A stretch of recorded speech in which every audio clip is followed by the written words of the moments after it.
I couldn't hear her. I don't know if her audio is on. I think she's on mute.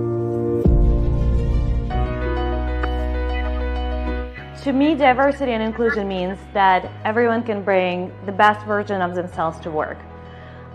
Where I think that we collectively as humans done a fantastic job is that we've provided opportunities to diverse individuals to pursue higher education. Where I do think where we fall short is providing a fertile ground for those people to move up in their careers. I think where women in tech in India can do a better job is providing more role models for the younger women who are just coming and graduating, where they can look around and see, oh, she did this, so can I. However, I'm extremely optimistic where we're moving forward, and I think I'm a firm believer in the optimistic future where lots of women will be given a full equal seat at the table in various roles across technology.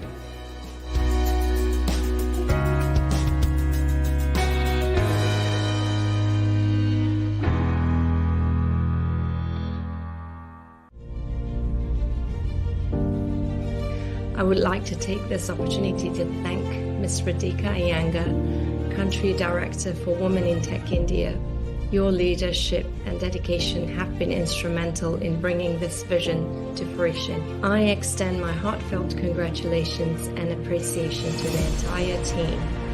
4 city directors, Ms. Prachi Anatkat for Mumbai, Ms. Deepti Rai for Bengaluru, Ms. Sarika Grover for Delhi, and Ms. Shraddhanjali Sarma for Northeast region, working hand in hand with Ms. Radhika. Your hard work and perseverance in making this launch a resounding success. Congratulations on this milestone achievement. Let us continue to work together towards a future where every woman in STEAM has the opportunity to thrive and succeed. This is Astha Sharma, a campus ambassador from the Northeast chapter. So what does diversity mean to me? Diversity to me means recognizing, respecting, and celebrating the different opinions, backgrounds, and perspectives. Women in Tech India has deepened my appreciation for the richness that diversity brings to our lives. Brings thought leaders, businesswomen, and students on board to be a part of our initiative for impact. Is a humbling but enriching exposure. With this, I wish all power to Women in Tech India. Congratulations, let's make the impact big. As a project lead at Women in Business, I am eager to share my experience and learnings about entrepreneurship with the Women in Tech community. I'm excited to share my industrial experience with the Women in Tech community, particularly about the trending technologies. Good luck, Women in Tech India. Let's make a big impact.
Hi, welcome everybody. That video that you just saw playing was from our India launch event, which happened this March 8th on International Women's Day at French Embassy, Delhi.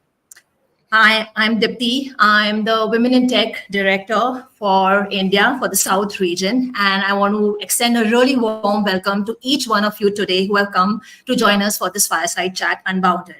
But before we get into the Fireside Chat, I promise I'll just take a few minutes to explain to you what Women in Tech India is and what exactly Women in Tech India is planning to do on the ground. So Women in Tech India, as you must all know, is a global movement. It started in France, Paris. And its vision is to empower 5 million women and girls in STEAM by 2030. So most of you must have heard of STEM, but yes, the word A here, we also have included arts. So in India, the chapter is led by our country director, Radhika Iyengar, who sits out of Hyderabad. And then we have also divided the India chapter into 4 sub-chapters across Mumbai, Bangalore, Delhi, and the Northeast region. So we are about 50 members who are the core members of the team. We have a diverse mix of students, corporate leaders, senior execs, entrepreneurs, and much, much more. Now, we have introduced women in tech. Now, the next question you probably would have is, what does women in tech in India exactly do? So just want to talk through the 4 pillars by which we are already starting to build impact, make impact, as well as we'll continue in the future. The first one is education. Now, I think this is best explained by an example. So recently, we had one of our WIT Bangalore team members, Yash, who's also going to be moderating the session, go into a government school in Bangalore and teach the 9th and 10th graders, both girls and boys, about online safety and cybersecurity. Such an important skill to have, especially with the kids these days. The other pillars of impact that which we are targeting is through business. Here we want to kind of create a support system for the entire entrepreneurship ecosystem. We will also be making impact via digital inclusion. I don't think I need to really explain this, but basically kind of creating digital equity across various sectors.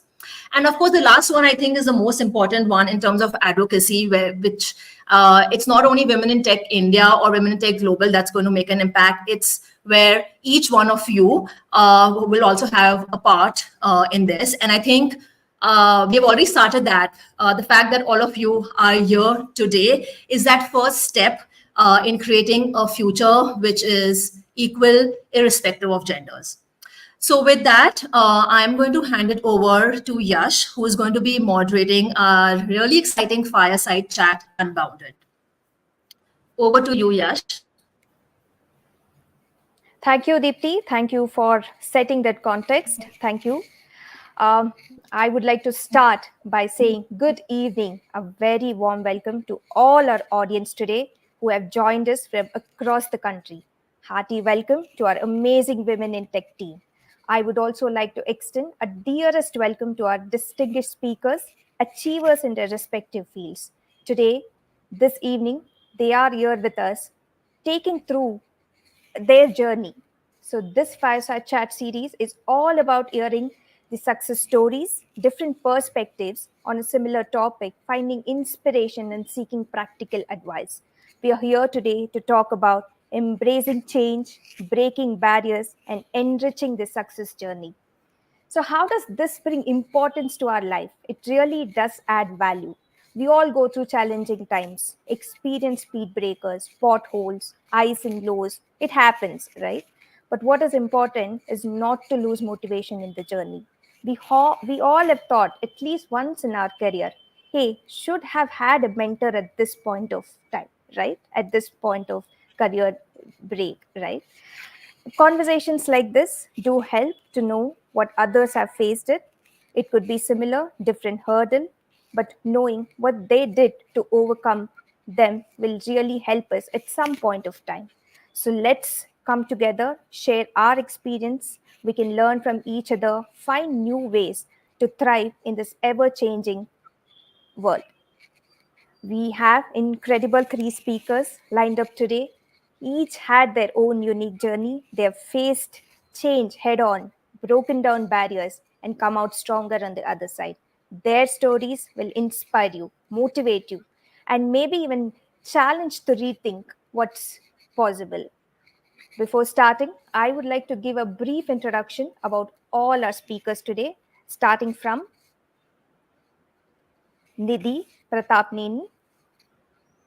Nidhi Pratapneni is a seasoned leader with over 20 years of experience in strategy, analytics, and customer-centric initiatives. She started her career at McKinsey & Co. in India, gaining experience in retail and customer analytics at companies like Kimoil, personify, and Safeway in California. Upon returning to India, she led analytics team for Tesco at Dunnhumby and later managed the customer service analytics team at Dell.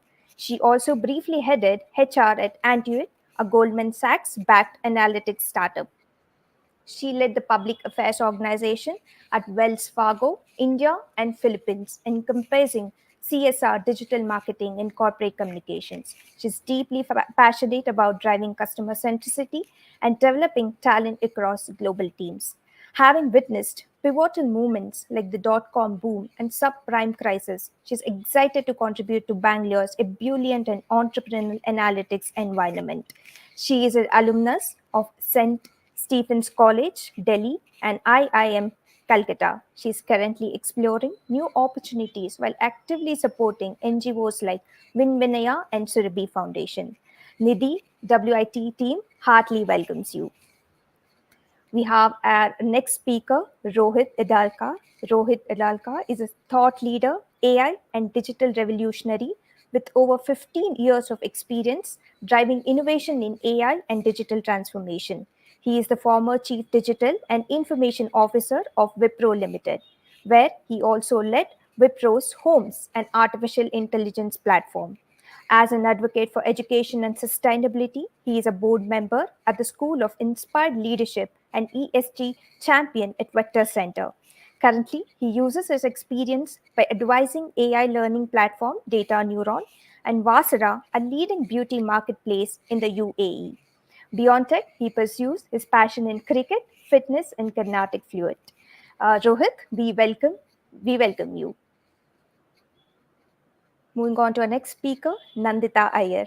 Dr. Nandita Iyer is a medical doctor, nutrition expert, physical and mental wellness advocate, and columnist. She is the author of four best-selling books, including The Great Indian Thali, Everyday Superfoods. She has been writing on nutrition, health, and food over 18 years. She writes a food column for Mint Launch and a weekly column on health and wellness for The Core. Nandita also offers a consultation services to brands in the F&B sector and wellness space. She is also a Hindustani classical vocalist and runs the blog The Saffron Trail. Dr. Nandita, we welcome you. So we have all these achievers. We have diversity under one roof today. Dear speakers, we are here today to know about you, your journey, professional challenges, and most importantly, we're all are here today to learn from you. So, audience, grab a seat, get comfortable. Let's dive into the conversation. I would not like to talk much from here. I would leave it to our speakers. And I would also like to tell we are live on YouTube, we are live on LinkedIn, and of course on StreamYard here. We would also like to take up questions from you. We would like to keep this interactive. We would like to take up questions from you. Please post your questions in the comment box. Our team is having an eye on the comment box. They are looking at the comment box. They'll take your questions and we will ask our speakers your questions. So let's start. Are we ready? Let's start.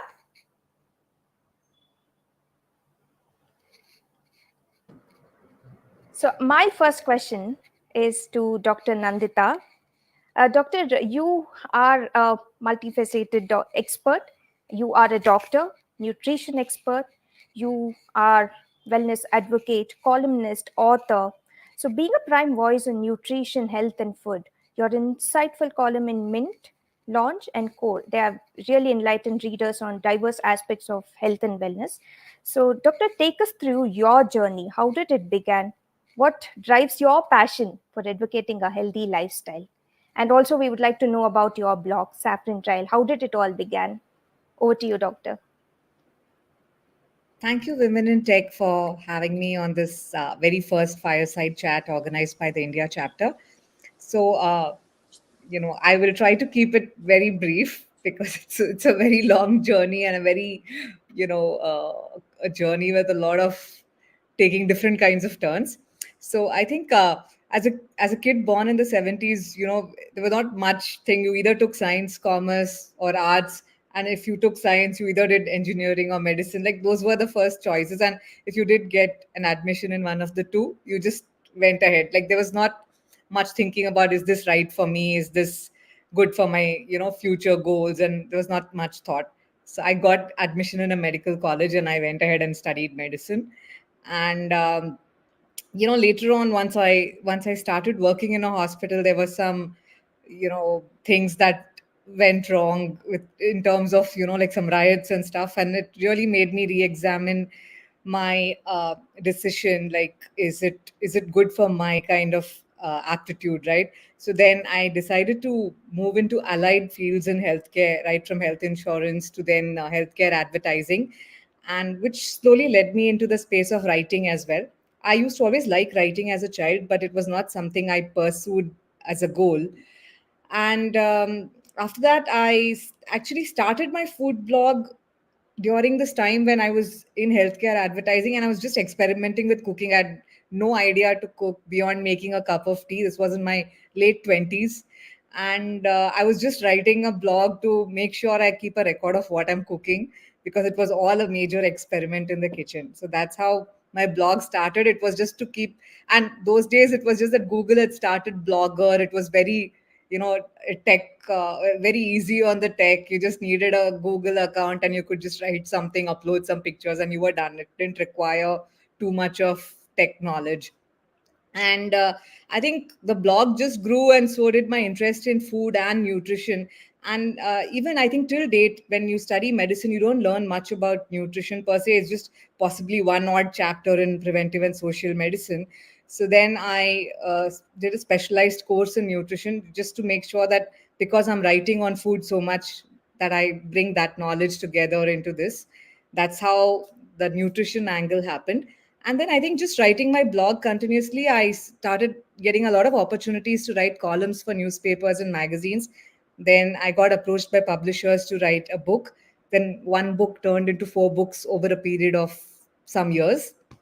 And that was my journey in short. And I think that, in India especially, if you put in a lot of years to do a course like medicine, for example, people are very wary about changing their path. They feel like, oh my god, I've studied so much. I've, like, even for your basic graduation, it's 5.5 years, and then, how can I leave this? I have to further get into the same thing, do specialization, super specialization, and all that. And people are very scared to change their course from there. But I think I realized that it's fine if I go with the flow, to do what I like and what makes me happy. And I persisted in that, and I didn't think too much about, I didn't restrict myself to the fields that were alien to me, be it cooking or writing or social media or building my own personal brand. None of this was taught to me, none of this I knew anything about. But just by going with the flow and doing that over a period of the last 18 years, I think that's where it has brought me to where I am today. I think it also comes from getting a degree, like one of the toughest degrees like medicine, after which you feel like nothing is too difficult and you can do it. So, that's my journey in short. Thank you, Doctor. Thank you for that wonderful taking us through your journey. And it was very important that you said, at the end of the day, do what makes you happy. And that is important. We can see so much passion in you. You are very passionate in whatever you're doing. Thank you for that, Doctor. So my next question would be to Nidhi. Nidhi, your career has been really, it's very inspiring. You mentioned that you experienced the dot-com boom, and in your career, you transitioned between countries. And now there is a purposeful break. You are working with NGOs, as you mentioned. Nidhi, we would like to know, how do you reflect on those pivotal moments? What insights can you share about navigating such transitions in your career, and also now the break? So we would like to know your career journey. Sure, thank you. And thank you so much for inviting me here. It would have been great to be able to see the audience, because, it's always good to be able to look people in the eye and understand who is listening to your journey, but maybe next time. So it's quite a varied journey. I thought that I would be a one race ka ghoda, my parents were in the government service, you think that you will find a job and you'll stick to it for like 30 years. And interestingly, I worked in 10 different companies. And I guess you don't realize that they are pivotal moments or changes as you are going through them, because when you are going through that journey every day, there is a certain thing you need to achieve, certain direction that you need to head in. So that's what it was all about. I mean, when you say .com, there was also a .com bust that followed, and I was laid off. And so, how one goes through a lot of those emotions of, okay, one doesn't have a job, but how does one handle it and move on to the next step in the journey is what you look back and what gives you confidence. So I think your title sums it up when you say unbounded. I think what happens is that your seniors or people around you tend to visualize you within certain boundaries. You tend to look at yourself and create boundaries for yourself. But what I'd like to leave people with the realization or the thought is that these boundaries are, self-limiting and self-created.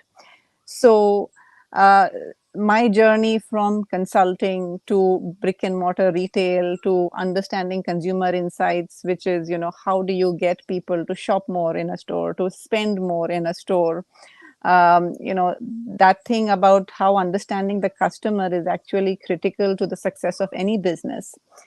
And then on the flip side, I moved to India, and then I've typically worked in a global captive center where you are not seeing the customers that you're working for. So in Wells Fargo, my customers are across the ocean in the US. When I was working at Dunnhumby, again, my customers were shopping in stores in UK.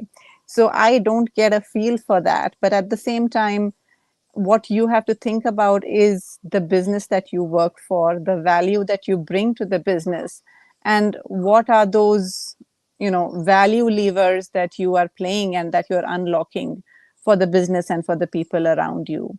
So I think that's been a lot of my realization through the journey, as Nandita said, a self-discovery of what am I good at, what are my strengths that I can play on, what are my weaknesses that I have to manage. And that was a strong realization that, when you have something that you're not very good at, that's not going to suddenly become your strong point. So take what you're really good at and just deepen that expertise so that is what defines your brand. And then people look at you as, hey, if I want someone who, is great at, say, robotic process automation, then here is the person that I have to go to. And that should be you. If I need someone who is great at neural networks, then this is the person I should go to. And, that ought to be you. So how do you build your brand? How do you build your expertise over that career journey? Because, you can't map out even the next 3 years of your life, but you can map out what you do with those 3 years. And that is adding the skills to yourself, adding a network and a support system to yourself that will be there for you, when you need that support. And just being flexible, being fungible, and realizing that, you can get into something which is totally out of your comfort zone. And that teaches you a lot about yourself. That teaches others a lot about you.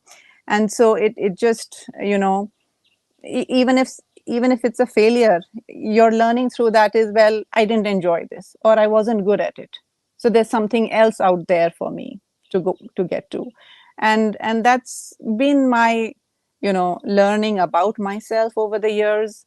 It's been consulting, analytics, stakeholder management, looking at social media, looking at the opportunities that came my way, that sometimes you find mentors who are willing to take a chance on you.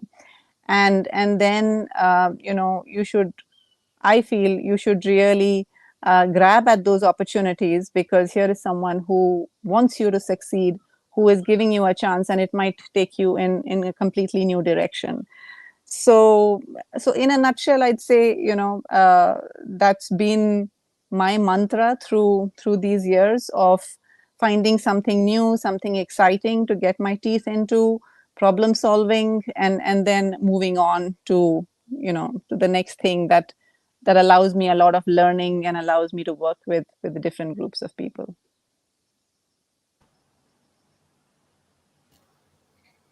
Thank you, Nidhi. Thank you for sharing your success mantra.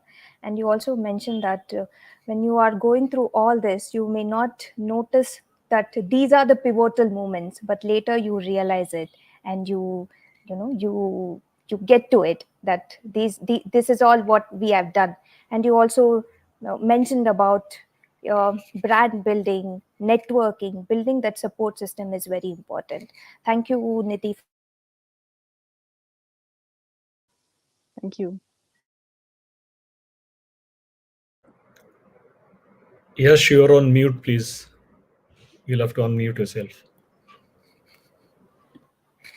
Rohit, you being AI and digital revolutionary with over 15 years of leadership experience, you have handled roles as CXO at Wipro, and you headed the business at Homes, the AI platform. So your journey to the top has been marked by innovation and resilience. So can you share some of the biggest challenges that you faced along the way, and how did you navigate them? So what advice do you have for our audience today? So first of all, a big thanks, Yash and Women in Tech, to invite me to this prestigious panel discussion. I believe that we are living in what I call a VUCA world. VUCA, volatile, uncertain, complex, and ambiguous. That's a term used, coined by the US Army. And we are seeing transformations across business, technology, and society for the last so many decades. And I'll just run you through my journey. I started working in the 90s, so I'm still young. In the 90s, if you recollect, and those of you who were there, it was all about the rise of the internet. It was all about the World Wide Web. That was an absolute sensation. When you move to the 2000s, broadband internet came through, mobiles came through, cloud computing happened. And then, of course, we had two major business events, the so-called dot-com bubble in the year 2000 and the global financial crisis of 2008, where all the three aspects of business, technology, and the society got shaken up, job losses, revaluations, and of course, huge amount of cost cutting. Then came the 2010s, where it was all about collaboration tools, social media platforms, virtual meeting platforms, absolutely proliferating. And then the decade that we're in, the 2020s, where we've seen a convergence of what I call the physical, virtual, and biological worlds. Workplaces have changed dramatically. We are no longer going 5 days, 6 days a week to offices, and offices have become more of experience centers virtually rather than physical shell spaces. So there is a lot more connectedness, there is a lot of empathy, collaboration, trust, communication, which is a new mantra for working in the 2020s as far as experience of employees goes. The second, of course, is AI, and specifically Gen AI, which has proliferated our worlds. So machines are driving speed, machines are driving scalability, analytical skills, and humans are driving creativity, leadership, teamwork, social skills. That's been a big disruptor. And then, of course, this whole paradigm of anytime, anywhere, any device working has really pushed what I call the gig economy, where people are not wedded to one company, but are time sharing across multiple companies. With all of these, the base has been diversity, inclusion, and what I call work-life harmony. So these are the last 3+ decades that I've been, working and been in the tech field. What I've seen, my learnings have been multiple, but I'll try and summarize them as much as possible. The first has been that technology disruptions will continue. Ever since November 2022, when ChatGPT was launched, to where we are, where we've got text buddies to image buddies to video buddies, which can do literally anything what humans can do. we need to embrace technology very ethically, very socially, managing data protection, and industrial revolutions like Gen AI will keep happening. So rather than keeping an arm's length, we should look at embracing them and looking at how we can actually collaborate with machines as we move forward. So embracing technology disruptions is my first learning, and I would suggest the same for all of you. The second, of course, is like I said, we are in a VUCA world. So managing change and uncertainty, you have to learn that as a skill, whether it's restructuring, whether it's M&A, whether it's an economic downturn. Leaders have to be able to manage changes very, very effectively.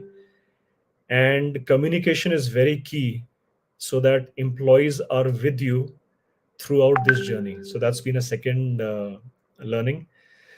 The third challenge which a lot of companies face is that how do we balance what I call operational excellence with innovation?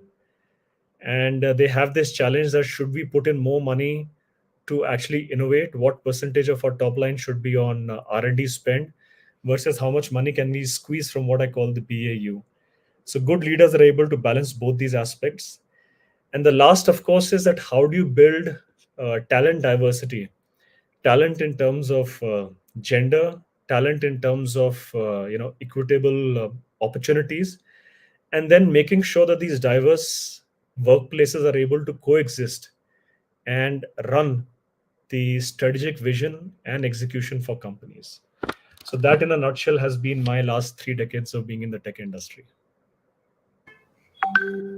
That was wonderful, Rohit. Thank you for all of those learnings that you shared with us. Embracing technology and disruption. It's Gen AI's era now. We are in Gen AI's era, and communication is the key. That is very important, and balancing different talents that we have. And as you also mentioned, talent diversity. Thank you, Rohit, for that. Thank you for that. And before moving on to our next set of questions, I would just like to check with my team. Are there any questions from the audience that they would like to put it across to our speakers? Hey, yes, we do have one from LinkedIn. I just want to pick that up. It is from Utkarsh. Amazing. Okay. So he's asking how one can monetize health and wellness through campaigns and awareness. Would any one of you like to take this on? I think it's Dr. Nandita would be the perfect person to address this also, if anybody wants to really take up this. Dr. Anyone, Nandita. anyone. You're on Dr. mute. Dr. You're on mute. Can you repeat the question, please? Sure. How one can monetize health and wellness through campaigns and awareness. I don't know if monetize in this context, is it like a business or is it like an influencer? There could be multiple ways on how to do this. Of course, monetize as a business, because current era is all about, the health and wellness businesses are booming, and creating a very niche product for a niche audience, right from, you take any niche product and seeing a lot of growth in that, right from, say, a protein supplement for women, which is plant based. It gets more and more specific, right? So creating that kind of product for which, you're targeting a very niche audience, that is one. Secondly, if you're looking at it as an influencer, I think there's a lot of ethics that comes into question in this space, because anything related to health and wellness, you can't just you can't just go with what an influencer is saying, because there are a lot of other angles to it with respect to whether it's going to suit each person's health, and the proper disclosures that this is a paid partnership, etc. And also, if you are a medical professional, then there are certain rules and regulations where you can't promote such products overtly. There has to be some uh, you know there has to be some guidelines under which you're doing that. So, I mean, if the question was a little more specific, I could have a little more detailed answer, but I don't want to take too much time. But if Rohit or Nidhi have anything to add to this, please do. Sure, I'll take a shot if that's okay. Um, from my perspective, I think first we should define what does health and wellness mean, and I'll try and put a simple definition what I try and follow. I look at four levels of what your overall wellness should be: your physical wellness, uh, your mental wellness, emotional wellness, and of course, what you call the energy wellness. So I try and look at it at four planes. We have to manage all four effectively. I think as a race, we manage our physical wellness fairly well because it's right here, right now, through supplements, through the diet, and through, of course, gyms that we are very fond of in terms of bulging muscles. So, we have to go beyond to look at all these four planes. The second thing is benefits of these can accrue in both qualitative and quantitative ways. So, for example, if your employees and if you're looking at an enterprise are healthy in all these four planes, the retention for employees within that company will be better. And that's a hard outcome marker that you can keep better the retention, less the attrition, and hence that's a direct cost impact to you. Qualitative in terms of productivity, if you're putting in 8 hours a day, are those 8 hours really productive, or you're actually taking frequent breaks to de-stress yourself, as a say, in terms of work-life balance? So there are enough measures, both qualitative and quantitative, that we can and you can point that back to monetization in terms of what it means for top line and bottom line for companies. So we've done that and we can do it. The third aspect is that how do you do an outreach? How do you, what I call, educate people? How do you enable them? And last, how do you empower them, to manage all these four? This can, of course, be handled effectively through what we call all hands meets. We handle this through social media handles, and you can pick your, whether it's LinkedIn or it's Instagram. That has been very, very effective for us. And the last, of course, is that you have to message it differently for different age groups, for different backgrounds. So, what a 21-year or 22-year-old post college will be looking at in terms of wellness versus someone who's born in the 70s, like me at least, and gone beyond the half century, what will be my fitness goal? So, if you're able to actually articulate that effectively for every type of persona that we have, that is very, very effective. That's been my experience. Thank you, Rohit and Dr. Nandita, for actually bringing two different perspectives for this question. Thank you for that. Moving on to our next set of questions. Nidhi, with your extensive and diverse career journey, this question is to Nidhi. Mm-hmm. So with your extensive and diverse career journey, so you also including the leadership roles in global organizations. So could you share some of the key obstacles that you have faced as a women leader in these positions? Then how did you navigate through them? So your insights would be very valuable. Yeah, I think at some level you feel that your obstacles were they obstacles because I was a woman leader, or are they obstacles that anyone might face? Obviously, there is as you become more senior, or even at mid levels, if you find that there are fewer women in the room, and often, yes, there were less than 20% in whatever platform or forum I was in, then it becomes important to develop those one-on-one connects with the other people that you work with, because how you establish a relationship with them and how they perceive you becomes very important for your success. They talk about men discussing business over golf. They talk about people going and having drinks, and many business conversations happening over a beer, and that is quite true, and that is something that often women, and I've heard other women, we've had several mentorship sessions where women feel that they are excluded, and that talks to, the culture of the teams, how you work at.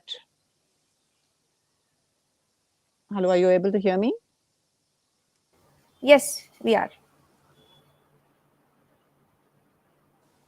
Hello. Yes, audible. Hi, can you hear me? Yes, we can. Okay. So that talks to, the culture of the team. It is changing in many organizations, and as you grow more senior, it becomes, the onus is on me to make sure that it doesn't happen, that people who are junior to you don't face the same kind of exclusion that perhaps you had to encounter and work through. So I think one is just that, that being part of the in group and feeling that you're included is something. And it's having worked in the US and in India, I think it's not like it happens everywhere. Wherever you feel that you're not part of the majority cohort. So that's one. I think a second thing that uh, many women also articulate as obstacles is that it takes them longer to move up the career hierarchy. And then at times a lot of it is because of one's own inhibitions, because one is hesitant to speak out and ask for, well, what's next for me? How do you think I can move ahead to the next rung of the career ladder? And that's where the onus again is on us to ask, because until you have those conversations, if those conversations are only happening in your head, then they are holding you back from moving forward. And often when you talk to people, you realize that that the power actually lies with you. So an example I have is from say 12 years ago, where my question to the person who was my manager was, well, why didn't I get promoted, and what is it that I needed to do in order to move to the next level? And then often the jargon that gets thrown back at you is, oh, we need to see you as a thought leader, we need to see you as XYZ. But then is that backed by adequate data? Often it's not, because sometimes people are just giving you answers that to sort of shut the conversation down. But then if you are very fact based, if you say that, okay, in order to be at this level, here is what I need to establish: thought leadership in this domain. I need to be driving certain initiatives on my own. I need to be well regarded by my peer network. And then when you create those action plans, and nobody else will do that for you.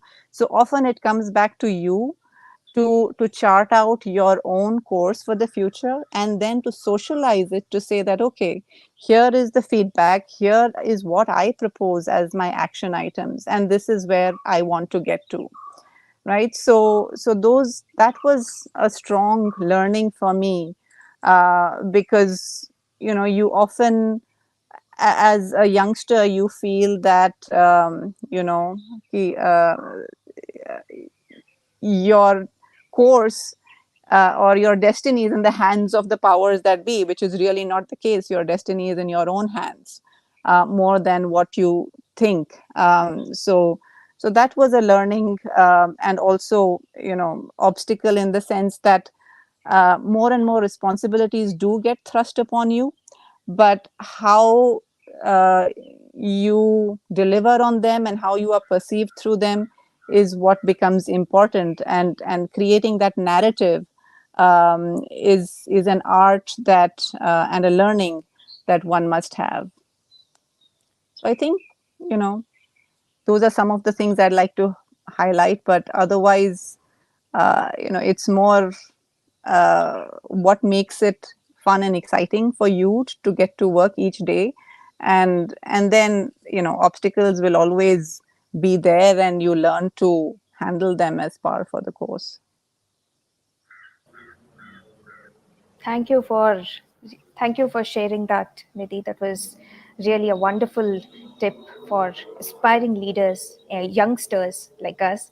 and you emphasized on how important it is to speak up, creating that action plan, and you even gave a powerful message. Your destiny is in your hand. That's very wonderful. Thank you, Nidhi, for that. Moving on to our next speaker. Rohit, this question is for you. As a leader, you have risen through the ranks in your field. So, what unique challenges do you believe we women face in leadership roles that may differ from those faced by men? So, are there any personal experiences that you would like to share with us? So I'll just step back and make a comment before I try and answer your question. Uh, we've stereotypes ourselves into genders since Adam and Eve. But I firmly believe that rather than looking at discrete genders, why don't we look at energies and qualities that people exhibit? I again believe that there are two forms of energies, the masculine energy and the feminine energy. Masculine is all about drive, logic, uh, building, architecting. Feminine energies are all about creativity, love, compassion. If you're able to see these qualities in people rather than which gender or whichever diverse background they belong to, and pick up the person for his or her strengths on each of these parameters and then put them onto a role, I would suggest that'll be a better way rather than slotting people. And then, of course, we have downstream challenges. Some of the industry benchmarks, when people join industry, especially in tech, it's actually we have a higher ratio of women or ladies than men from a post engineering or post graduation. So it's about 51, 49, 52, 48. But as we move along in terms of their career tenure, the averages start dropping, and people are now struggling to keep about one third of their workforce as women, which definitely is a challenge. You move on to higher levels, especially at board positions, women in leadership comes down below 10%. And of course, we've seen enough statistics where salary disparities are being talked about, 15% salary gap based on the genders itself. So there are few observations from my side. One is that definitely I won't call it a bias, but there is a subconscious belief both with men and women in terms of suitability and superiority at work. No one may speak about it.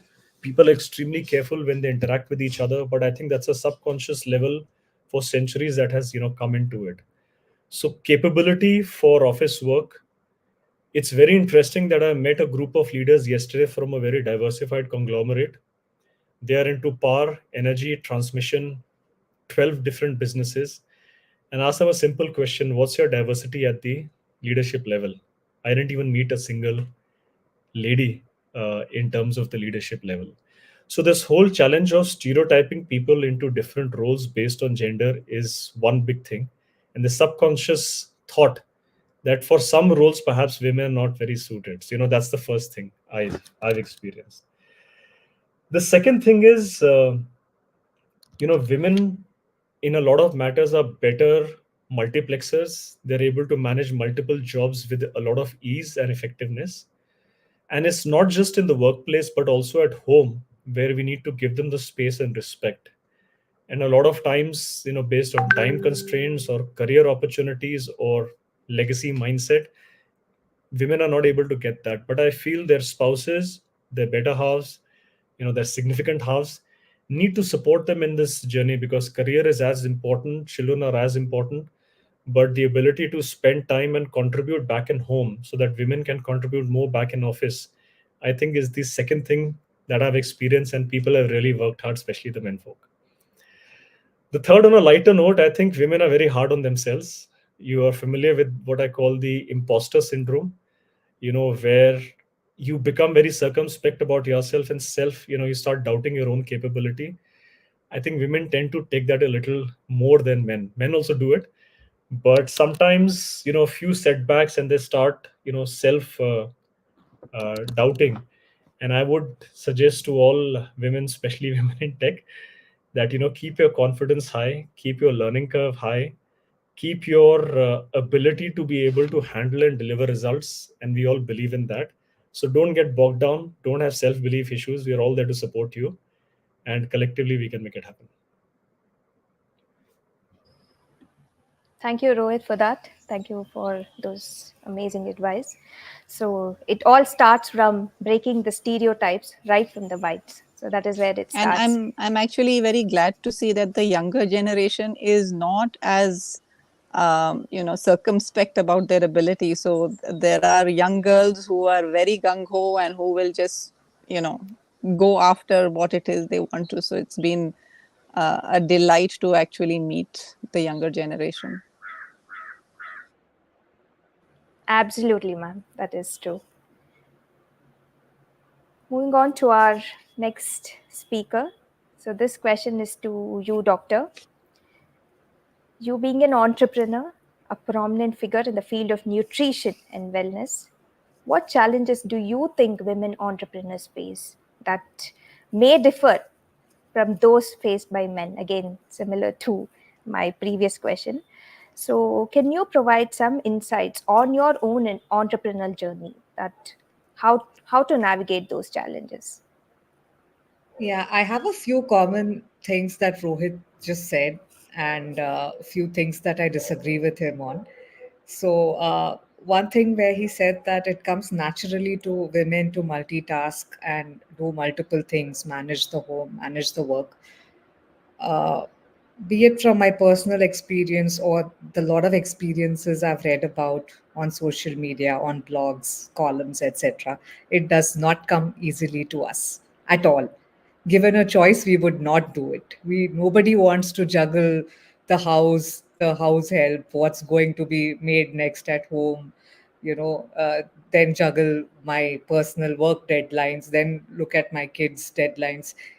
It's very hard, and we only end up doing due to some kind of heavy stereotyping over the generations, and the fact that it's just that it's this it's like the mental load of all these invisible tasks which get noticed only if you don't do it, and if things get done, there's nobody to notice it. So I think that no matter what field you are in and how high or how low you are on the hierarchy in your career, this is something invisible that it's just like a ghost that follows women all through.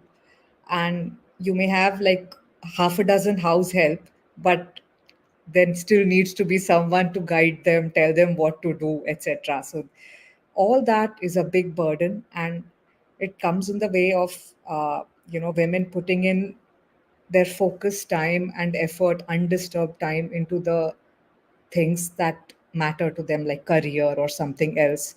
That is one thing. And the second thing, which I agree with Rohit on, is imposter syndrome.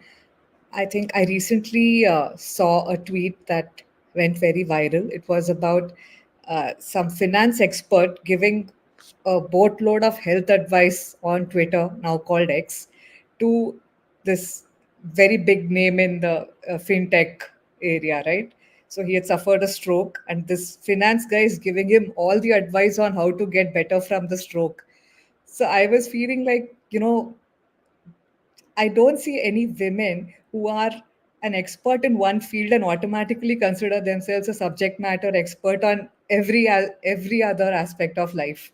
So that's one thing, we women doubt ourselves hugely. Even if I'm an expert in medicine, I would think 10 times before giving advice on medicine, right? So it's just that we uh, we kind of always double check ourselves before blasting off our expert opinions in any topic.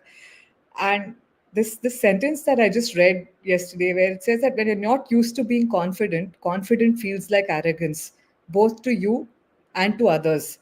So I think we should just make confidence a habit, and I'm not saying that if your subject matter expert is X, then start becoming an expert in Y, Z, A, B, C, etc. But at least be confident about the stuff that you have spent many years on, uh, the stuff that you have studied, the one that some things that you feel confident about, just be confident about that. And I think this whole self doubt is just so inherent to women, and I don't see that in men. And I think this is, no matter what you say, that don't split people, gender wise, and see them personality wise.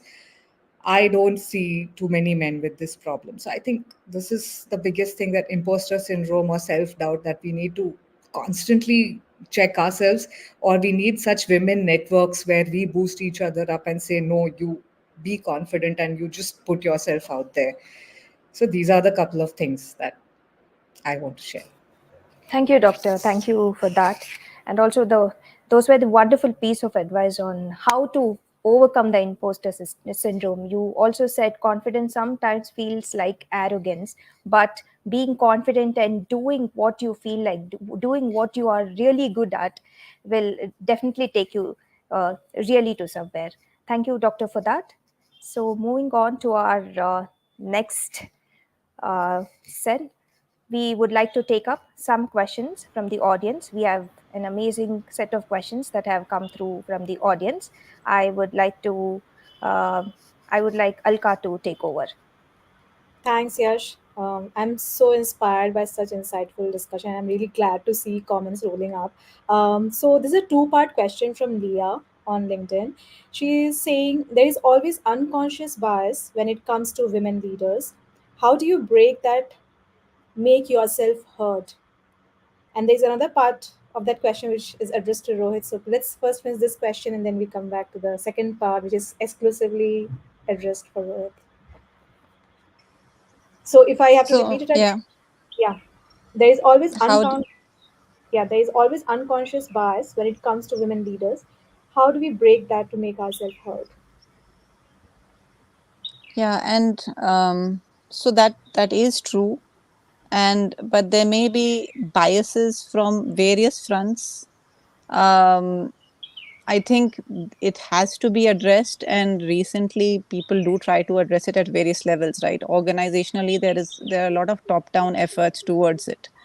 Um, Within your own close proximity, there are a lot of networks that you can create to have spaces where you can talk about it, where you talk about unconscious bias, the ways in which it manifests itself, what could be the reason for the unconscious bias, and what are effective ways of countering it.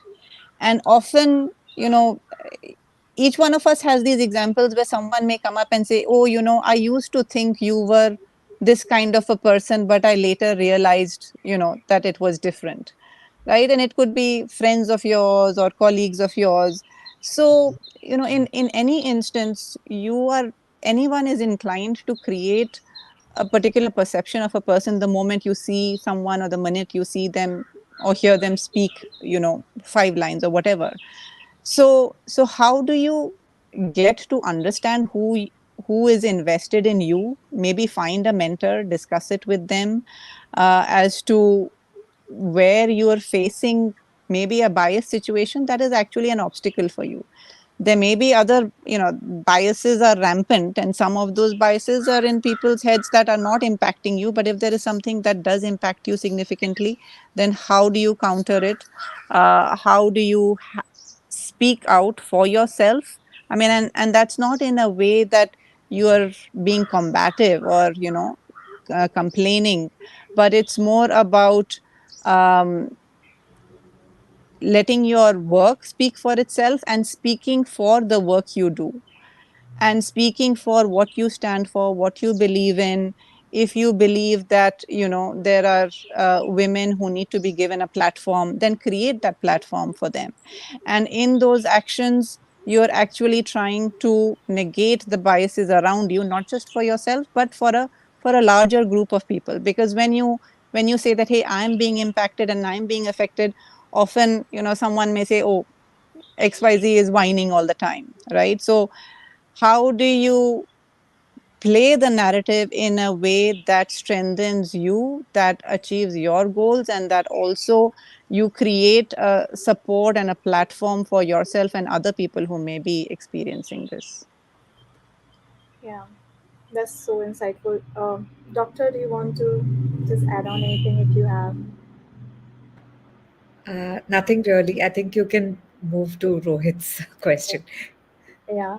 So Rohit, yeah. Apart from that, there is another thing that Leah is asking.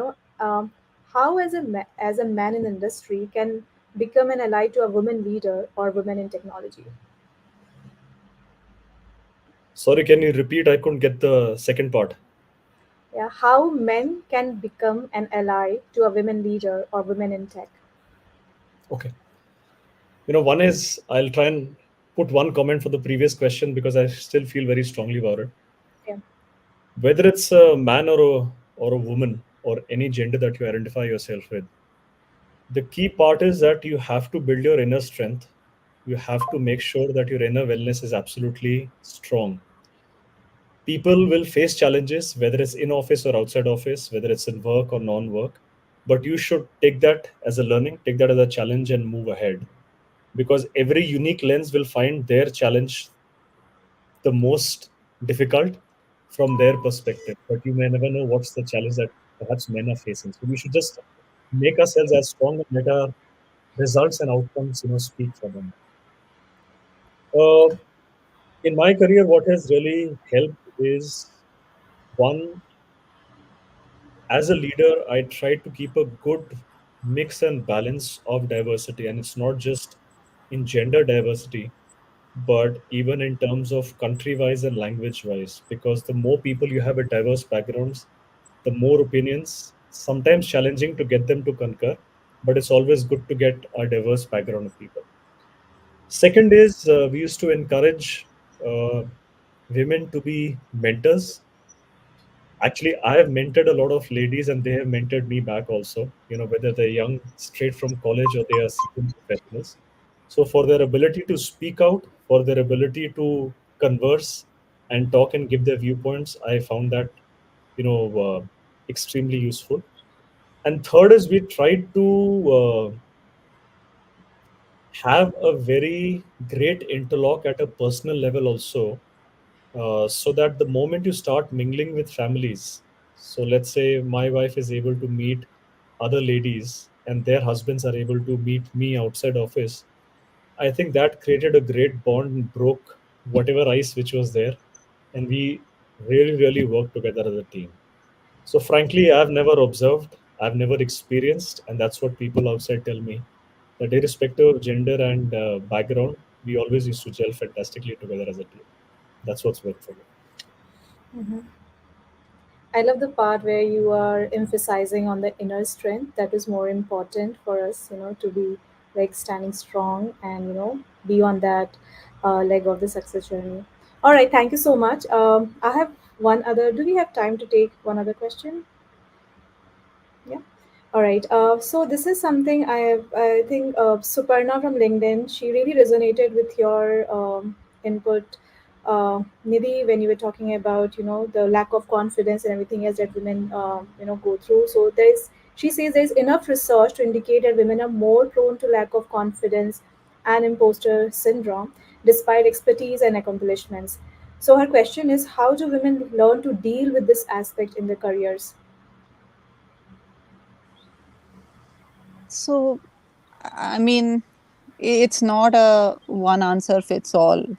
But as I said from the beginning, that the boundaries that we create, we have to try and erase those boundaries and think that we are capable of more than we believe we are, right? And this applies for all human beings. When you go through tough times and you say that, okay, God is testing you because God believes that you can bear it, right? That's the way you console yourself. So in a way, it is that until you try something out, there is always this inclination for us to be in a comfort zone.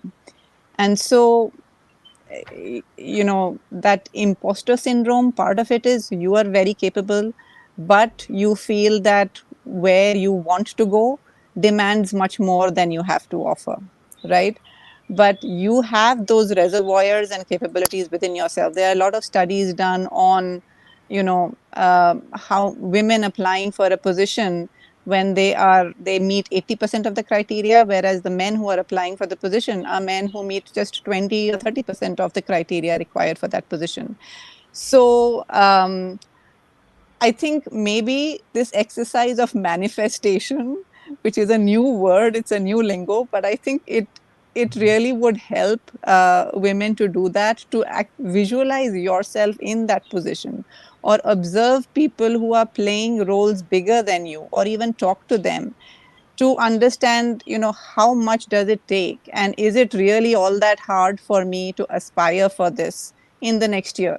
Maybe I think, okay, 4 years later I can get there, but maybe I can do it in the next 1 year itself. So it's challenging those boundaries that are limiting you, and doing that by, I think, communication and talking to other people is very important. We are in a world where we are looking at our screens, chatting with our co-workers, and not really talking about, you know the subtleties of life and experiences. And I think if we do that, then those learnings from others, and the ability to just, as Nike says, just do it. So what if you fail? You'll figure something else out.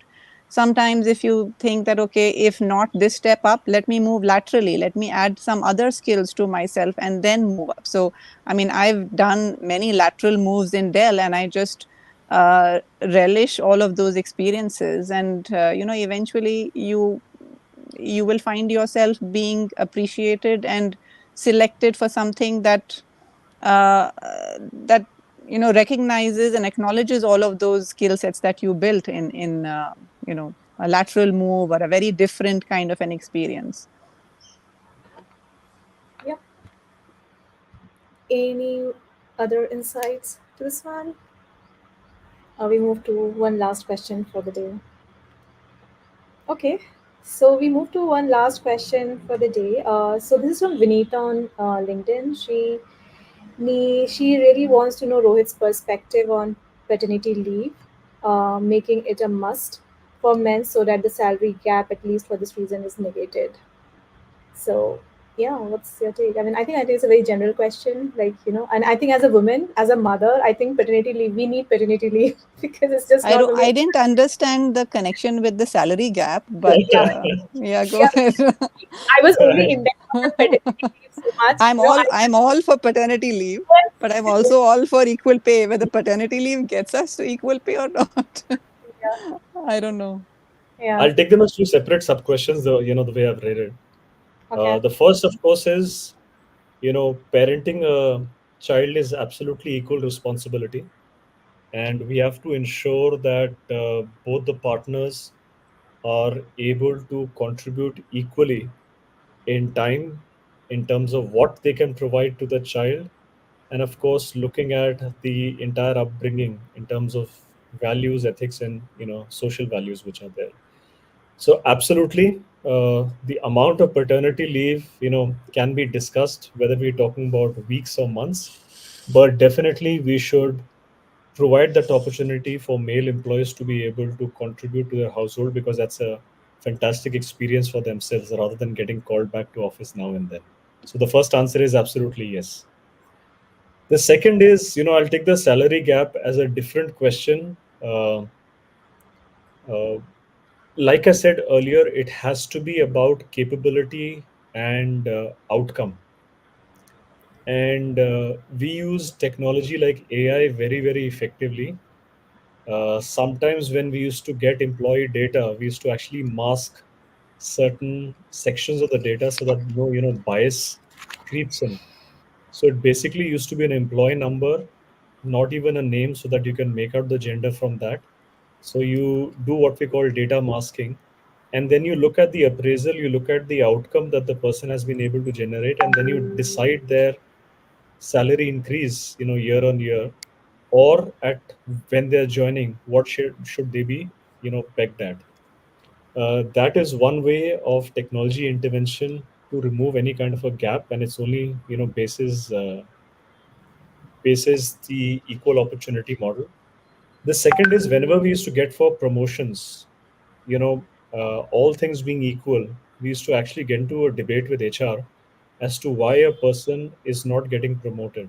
So rather than just looking at as a gender diversity percentage that you need to manage just to make the markets and your stock price look good, we used to actually question as to why a person has not been promoted or given an opportunity.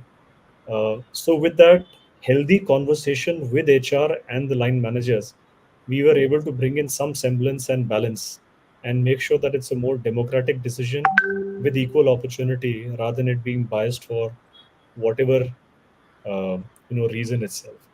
Trying to link your question back, in terms of maternity leave, yes, I've seen that, giving an opportunity to people, even hiring ladies, who perhaps maybe on the family way, I've definitely seen people, react in a very extreme manner. And I'll quote an example of my friend.